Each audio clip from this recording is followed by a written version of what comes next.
Good morning, Trinity family. This is Pastor Nick. It is Wednesday, May 13th, and this is Wednesday's Word, in which we take a little time to reflect on Scripture together.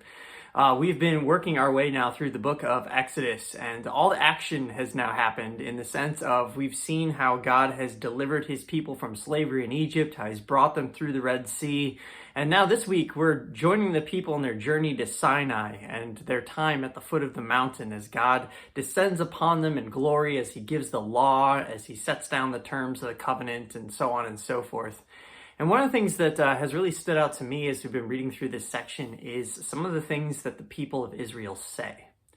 That as they're moving from their deliverance through the Red Sea to the mountain, and they start to encounter problems and difficulties, as they start to realize that they're in a place where water is scarce and food is scarce, they begin to kind of panic and freak out, and they start complaining to Moses.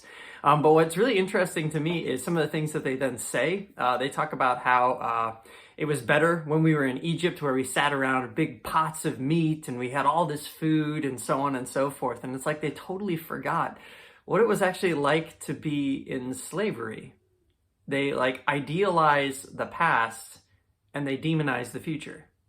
They idealize the past and they demonize the future. Their fear becomes so overwhelming that they kind of end up having a skewed vision of what was in the past, and they have this terrified vision of what's coming. And what they fail to realize is that the God who delivered them is also the God who still walks with them.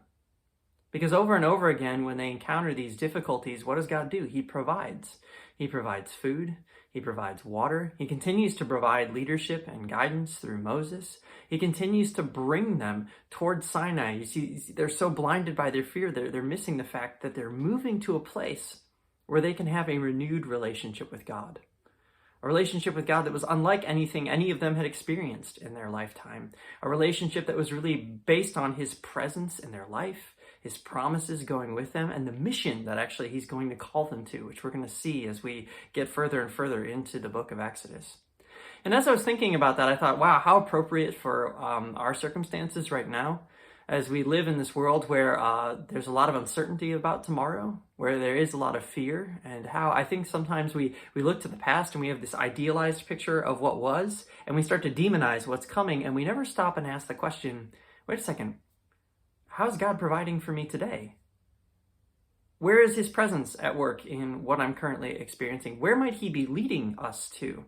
And how might where he's leading us to actually enable us to further represent him in new ways to new people, to truly live out the calling that God gives to be a blessing to the nations? And so today, as you're moving your way through Scripture, as you're continuing to read in the book of Exodus, my encouragement to you is to pause. If you feel like fear is kind of overwhelming, if you feel like you're constantly looking to the past and you're afraid of the future, take a deep breath, slow down, and remember this: that the Lord who saved you is the Lord who goes with you. That Jesus is present right here, right now, in our circumstances. And he's still providing for us and calling us to join him in his mission, calling us to join him in being a blessing to others. And so today, rather than stressing about the future or dreaming about the past, ask the question, how can I be a blessing in the present? How can I join Jesus in what he's doing to bring life to someone else? That could be as simple as picking up the phone and giving someone a call. That could be as simple as making a donation to someone in need. It could be as simple as using your gifts to bless someone in your neighborhood. Maybe if you're into sewing masks, or offering to buy groceries, or whatever that might be.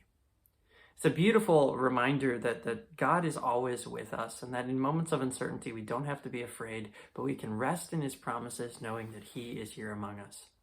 So as you go about your day today, I just pray that you would be aware of God's presence with you, and that through that, you would join him in being a blessing to those around you. Have a wonderful day, everyone.